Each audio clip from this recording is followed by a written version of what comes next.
Good morning प्यारे बच्चों। आज हम क्लास 6 में साइंस विषय में लेसन 3 पढ़ेंगे, जिसका नाम है फाइबर टू फैब्रिक। फाइबर होता है रेशा और फैब्रिक होता है कपड़ा। यानी फाइबर से यानी रेशे से कपड़ा कैसे बनता है उसके बारे में पढ़ेंगे। चलो स्टार्ट करते हैं। पहली and बुजो won the first prize in a science quiz competition held at their school। पहली और बुजो दो बच्चे हैं, उनके स्कूल में विज्ञान प्रश्नोत्तरी प्रतियोगिता होती है जिसमें उनका पहला स्थान आता है। यानी वो पहले स्थान पर रहते हैं दोनों बच्चे और उनको पहला प्राइज मिलता है, पहला इनाम मिलता है। They were very excited and decided to use the prize money to buy clothes for their parents। वे बहुत ही उत्सुक थे। एक्साइटेड मतलब उत्सुक होना। उन्होंने तय किया कि भी जो उनको जो प्राइज मनी मिली है, इनाम में जो राशि मिली है या जो पैसा मिला है, उससे वे अपने पेरेंट्स के लिए, अपने माता पिता के लिए क्या खरीदेंगे? क्लॉथ्स यानी कपड़े खरीदेंगे। When they saw a large variety of clothes material, they got confused। जब वो मार्केट में गए हैं, उन्होंने मार्केट में अलग अलग प्रकार के कपड़ों की वैरायटी देखी है, किस्में देखी हैं। वैरायटी मीन्स किस्म देखी, तो वो कंफ्यूज हो गए, तो वो हैरान हो गए। यानी वो ये सोचने लगी क्या खरीदे क्या ना खरीदे, उनको कुछ समझ नहीं आ रहा था।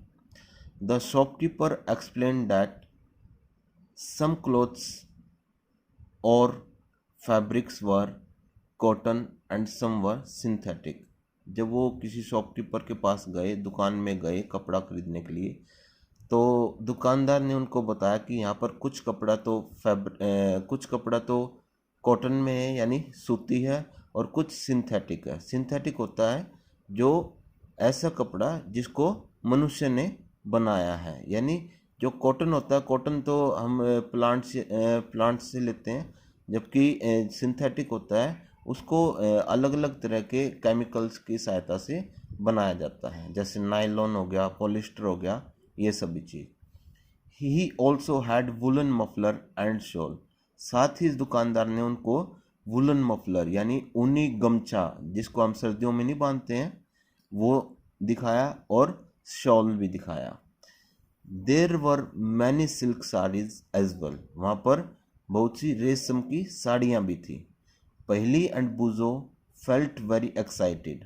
पहली और बुजो जो थे वो बहुत ही एक्साइटेड फील कर रहे थे, बहुत ही उत्सुक फील कर रहे थे, महसूस कर रहे थे।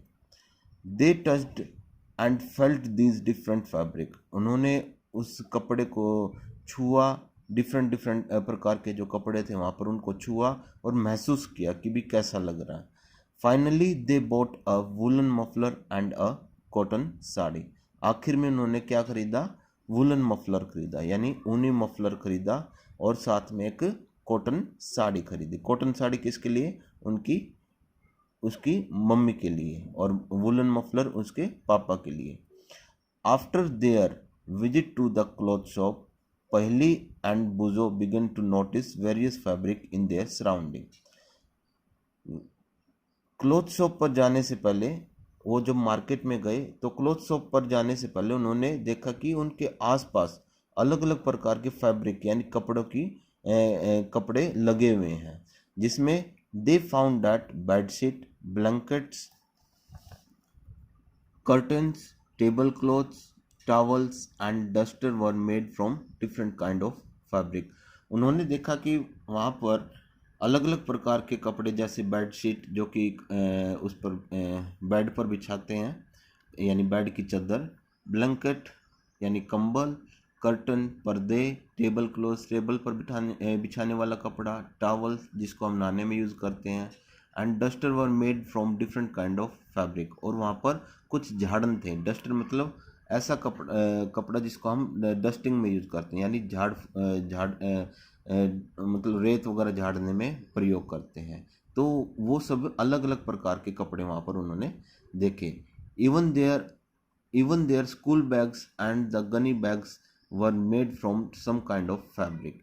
साथ ही साथ उन्होंने देखा कि भी वहाँ पर जो हमारे स्कूल बैग्स जो होते हैं और जो गनी बैग्स होते हैं वहाँ उनका भी कपड़ा अलग अलग प्रकार का है। They tried to identify these fabric as cotton, wool, synthetic, silk और सिंथेटिक। उन्होंने उनको अलग अलग तरह से पहचानने की कोशिश करी। किसको? कपड़े को अलग अलग तरह से पहचानने की कोशिश करी। वहाँ पर देखा कि कुछ तो कॉटन था यानी सूती वस्त्र था, कुछ वहाँ पर वूल थी यानी ऊनी थी, कोई सिल्क था, रेशम था और सिंथेटिक था। Can you also identify some fabric? क्या आप इस तरह ही जैसे बुज़ुर्ग पहले ने वो जो कपड़े को अलग अलग तरह से पहचान की, इस तरह क्या आप भी आइडेंटिफाई कर सकते हो, उनकी पहचान कर सकते हो? नेक्स्ट है 3.1 variety in fabrics. Visit a near by tailoring shop, collect cutting of fabrics left over after stitching. एक यहाँ पर एक एक्टिविटी है। यहाँ पर क्या करना है कि भी अपने आसपास कोई भी टेलर की शॉप हो, कोई भी दर्जी की दुकान हो, वहाँ पर जाओ और दर्जी के द्वारा जो कपड़ा सिला गया उनसे बचा हुआ जो कपड़ा है डिफरेंट डिफरेंट टाइप के, उनको इकट्ठे करो। Now try to label some of the fabric as cotton, silk और wool and synthetic after asking for help from the tailor. अब दर्जी की सहायता से फूलन कपड़ा अलग रखो, कॉटन अलग रखो, सिल्क अलग करो, सिंथेटिक अलग करो, ये सब दर्जी से पूछ कर करो। Do you wondered what this different fabric are made of? क्या आप आश्चर्यचकित नहीं है कि भाई ये अलग अलग प्रकार का कपड़ा कहाँ से आता है? When you look at any fabric it seems continuous pieces. जब आप किसी भी कपड़े को देखते हो तो वो आपको एक प्लेन टाइप दिखाई देता है। प्लेन मतलब बिल्कुल सीधा सा दिखाई देता है। Now look at it closely. अब क्या करना है, हमें उस कपड़े को बिल्कुल पास से देखना है। What do you notice? आप क्या नोटिस करते हो? सिलेक्ट एक्टिविटी 2 है। Select a piece of cotton fabric you labelled in activity 1। अब जो आपने एक्टिविटी 1 में जो जो कपड़ा आपने लिया था उसमें कॉटन फैब्रिक को सिलेक्ट करो, यानी कॉटन फैब्रिक को लो जो कि भाई सूती कपड़ा उसको लो। Now try to find a loose thread और yarn at one of the edge and pulled it out. अब क्या करो कि भाई जो हमने कपड़ा लिया कॉटन वाला यानी सूती वाला जो कपड़ा लिया है उसके एक कोने एज होता है, यहाँ पर एज से मतलब होता है कोना। जैसे कोई भी मान लो कि भी ये एक कपड़ा है ये, तो इसका कोना कौन सा हुआ? ये वाला। तो उसी तरह कपड़े के कोने को देखो और वहाँ से एक धागे को खींचने की कोशिश करो। इफ़ नो लूज, आगे देखते हैं, if no loose yarn are visible you get gently pull one out with a pin or a needle. यदि आपको कोई लूज यार्न यानी धागा, यार्न मीन्स होता है धागा, नहीं दिखाई देता है तो आप क्या करो कि पिन या सुई की सहायता से उसके कोने से धागा निकालने की कोशिश करो। वी फाइंड दैट हमने देखा कि ए fabric is made up of yarns arrange together. कि भी एक कपड़ा जो होता है वो कैसे बनता है? जितने भी धागे होते हैं उन धागों को इकट्ठा कर कर हम एक कपड़े को बनाते हैं। What are these yarn made of? ये जो यार्न होता है यानी ये जो धागा होता है, यार्न्स का मतलब होता है यहाँ पर धागा, ये कैसे बनता है? नाउ देखते हैं आगे 3.2 fibres. Activity 3, take out a yarn from a piece of cotton fabric। Cotton fabric जो है हमारा सूती कपड़ा है उसमें से जो एक यार्न जो धागा लिया है उसको देखो। Place this piece of yarn on the table. अब उस धागे को एक टेबल पर रख दो। Now press one end of the yarn with your thumb. अब क्या करना कि जो धागा जो हमने लिया था उसके एक कोने को थंब यानी अपने अंगूठे की सहायता से दबाओ। Scratch the other and of the yarn along its length with your nail as shown in figure 3.4। अब क्या करना है, कि भाई जो धागा जो आपने लिया था, जिसको एक कोने को आपने अंगूठे से दबा दिया, दूसरे को आपने क्या करना कि भाई अपने जो नेल्स हैं, जो आपके जो नाखून है, उससे ऐसे स्क्रैच करना। स्क्रैच का मतलब उसको ऐसे खींचना स्क्रैच करके, जैसे कि आपको फिगर 3.4 में दिखाया गया है इसमें। Do you find that at this and the yarn split up into thin strand? आप देखते हो कि आपने देखा कि जो हमने जिसको स्क्रैच किया, हमने ऐसे ऐसे करके नाखून से स्क्रैच किया, उस वो धागा बिल्कुल पतला होता गया है, पतला हो गया था एक सिरे से। स्ट्रैंड मतलब एक कोने से। नेक्स्ट है, you might have observe something similar when you try to thread a needle. आपने कुछ इस तरह ही, ऐसा ही कुछ आपने देखा होगा जब आप किसी धागे को सुई के अंदर डालते हैं। मैनी ए टाइम, बहुत बार, the end of the thread is separated into a few thin strand. आपने देखा होगा कि भाई, कई बार देखा होगा कि जो आपका जो धागा होता है वो छोटे छोटे मतलब पतले पतले उसमें कोने होते हैं। कोने मतलब एक तरह से उसमें रेसे टाइप होते हैं। These make it difficult to pass the thread through the eye of the needle. This make it, वो जो धागे, छोटे छोटे धागे कोने से निकल जाते हैं, उससे क्या होता है कि भाई आप नीडल में जब धागा डालने की कोशिश करते हो तो वो आप डाल नहीं पाते हो।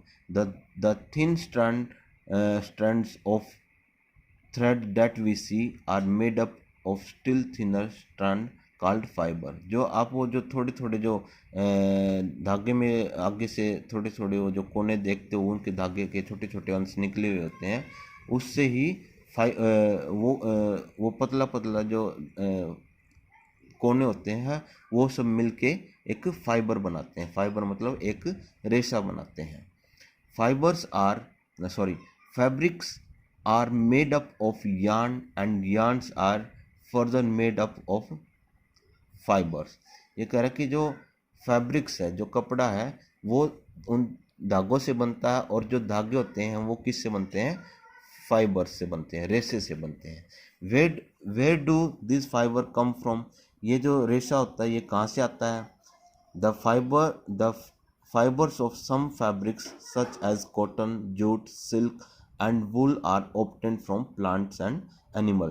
जो रेशा होता है, सम फाइबर्स, जो कि भी कपड़ा होता है, और उसके जो फैब्रिक्स होते हैं, जो रेशे होते हैं, जैसे कि कॉटन, सूती, जूट एक फैब्रिक होता है, सिल्क, रेशम, वूल, ऊनी, ये सभी हमें कहाँ से मिलते हैं? प्लांट्स यानी पेड़, और एनिमल, और किससे? जानवरों से मिलते हैं।